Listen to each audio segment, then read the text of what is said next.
You might be looking at this car wondering, what is it? Sure, you recognise this badge. So yes, it's a Renault. It's a similar size to a Captur, but it's not a Captur. On the rear, it has a Megane word mark. That's a bit odd because it's not a hatchback. That's right, this is the new generation Renault Megane. This time around, it's a crossover and it's electric. So how does this new generation car compare to the fun fave that it replaces? Let's find out.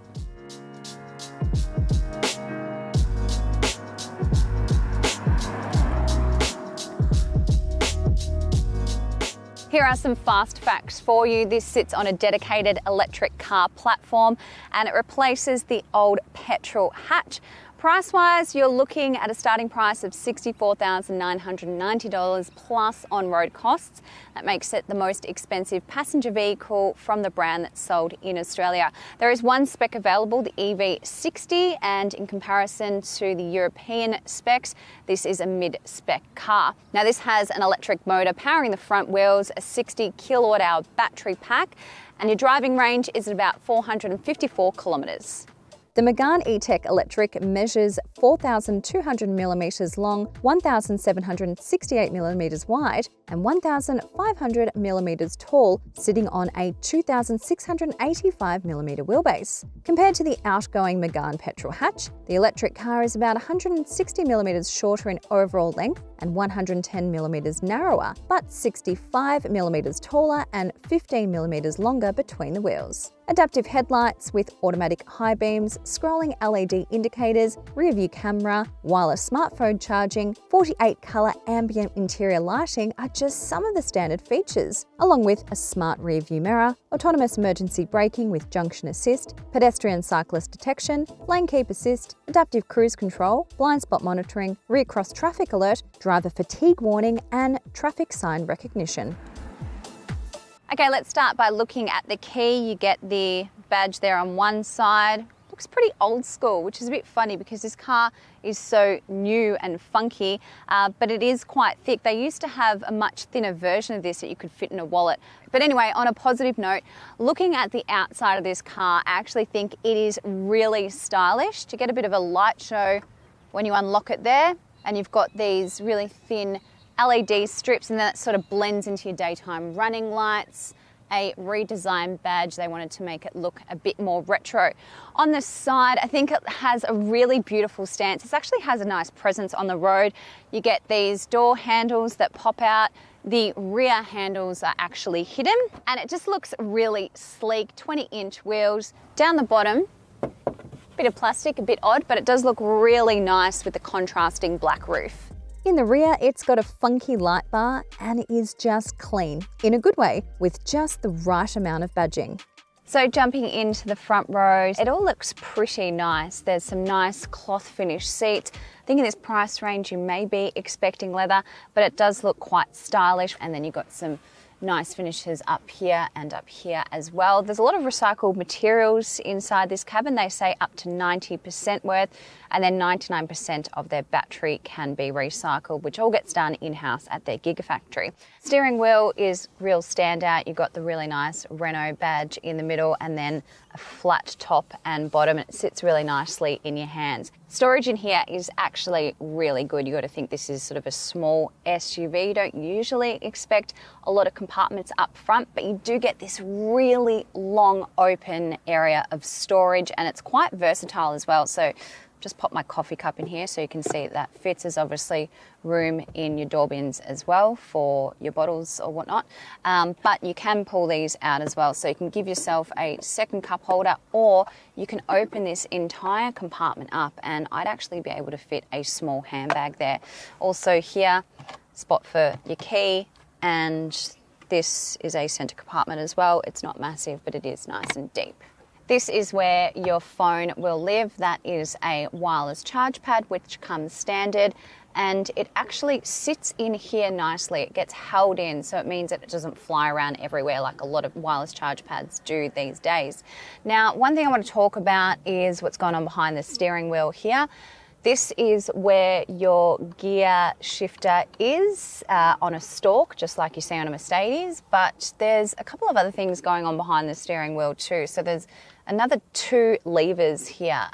So I have gotten a bit confused sometimes on the go when you're making quick maneuvers, and I've accidentally clicked the indicator on many occasions, something that you'll get used to if you do own this car, but a personal preference, I guess, for where you want your gears to live. You get this really long screen, so your infotainment system is a 9-inch touchscreen, and then you get your instrument cluster here as well, digital, really good graphics, and all of this works really nicely on the go. One thing I really do like is that you still have physical buttons along the bottom of your infotainment screen, and that is from your climate. So at least they've kept some physical buttons inside the cabin. Your system has Apple CarPlay, Android Auto, which is wireless, all works really nicely, very easy to connect your phone, your Bluetooth, but one thing that this does miss out on, unfortunately, is satellite navigation. So you need your phone to do all the heavy lifting.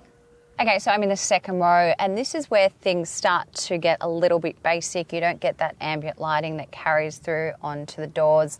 You get a door bin, but I really don't think that there's any way that you could fit a bottle in here.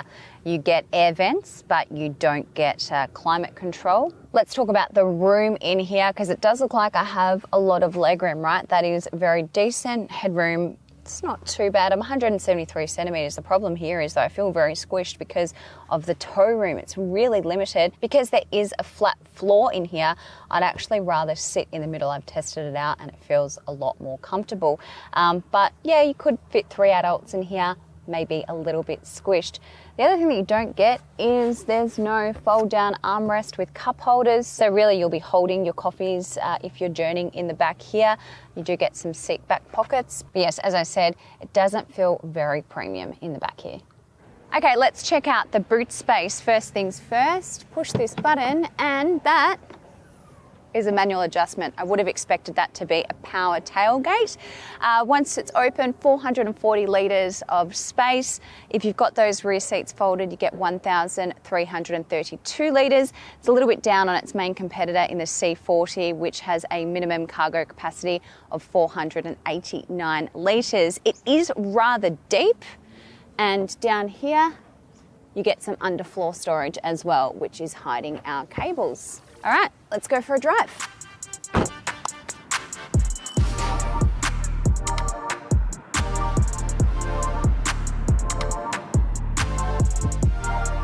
On the road in the Megane E-Tech. Now, as a reminder, front wheel drive has a 60 kilowatt hour battery and around 454 kilometres of driving range claimed. Now, that might not sound like a lot. It is plenty for urban driving, especially the driving that I've been doing. I've been with this car for over a week and I'm yet to have to do a top up, which is great news for me because I don't even have access to a plug in my apartment building.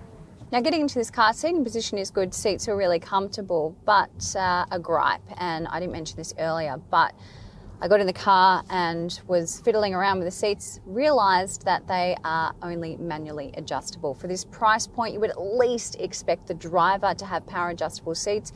You do get lumbar support, but as I said, for this price point, that is really surprising. One really big positive about this car is the ride quality. It's very refined.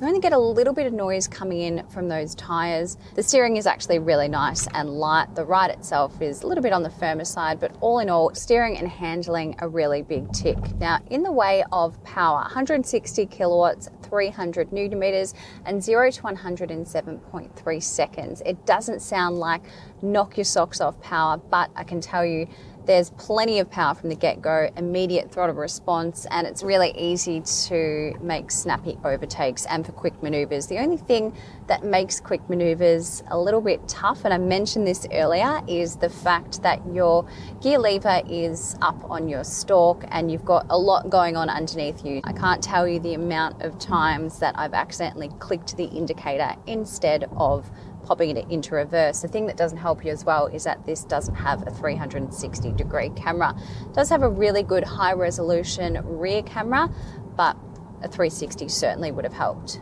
So yes, it's definitely punchy enough, definitely has enough go. It's actually quite a fun and enjoyable drive. You do have different driving modes to choose from. I've been leaving it mostly in comfort. Of course, there's eco if you need to save that battery, and the sport really kicks in and makes it a lot snappier. You don't always see that in every single car when you switch to sport mode, but it definitely gives it a bit of extra oomph. You can change your regenerative braking as well. There are 4 different levels to choose from, starting from none all the way up to aggressive. I don't really like my regen to be aggressive. I'm not much of a one pedal driver. This doesn't have one pedal, so you will need to add a little bit of brake as you approach the lights like I'm doing right now. So let's talk about safety in this car. It has quite a comprehensive suite of safety features that come as standard, and you get your blind spot monitoring, all your things like your lane keep assist, recross traffic alert, everything works really well. No red flags that I've been able to spot, and nothing is overly intrusive either. One thing that's really handy is you get a graphic of your car here. If you're 1 second or less from the car in front of you, it'll light up red. So it's a really good reminder for you to not get too close to the car in front.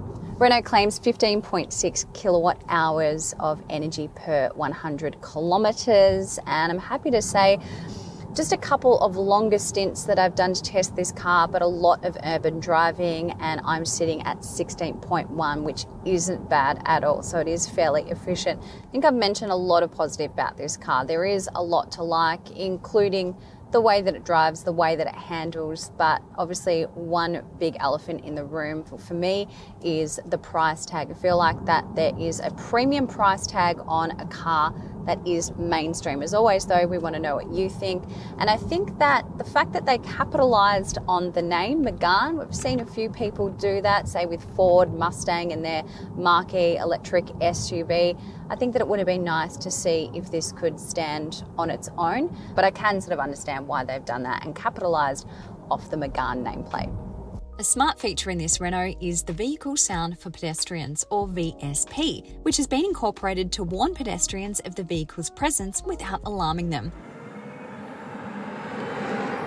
The sound is enabled when travelling at speeds under 30 kilometres, and the noise can be adjusted to your liking too, with 3 sounds to choose from. In the way of charging, Renault claims DC charging capability at a maximum rate of 130 kilowatts, said to add 300 kilometres of WLTP driving range from 15 to 80% charge in 30 minutes. Home AC charging at a maximum rate of 7.4 kilowatts will take up to 9 hours and 15 minutes to recharge the battery from 0 to 100%, while a regular 2.3 kilowatt household socket stretches charging times out to in excess of 30 hours.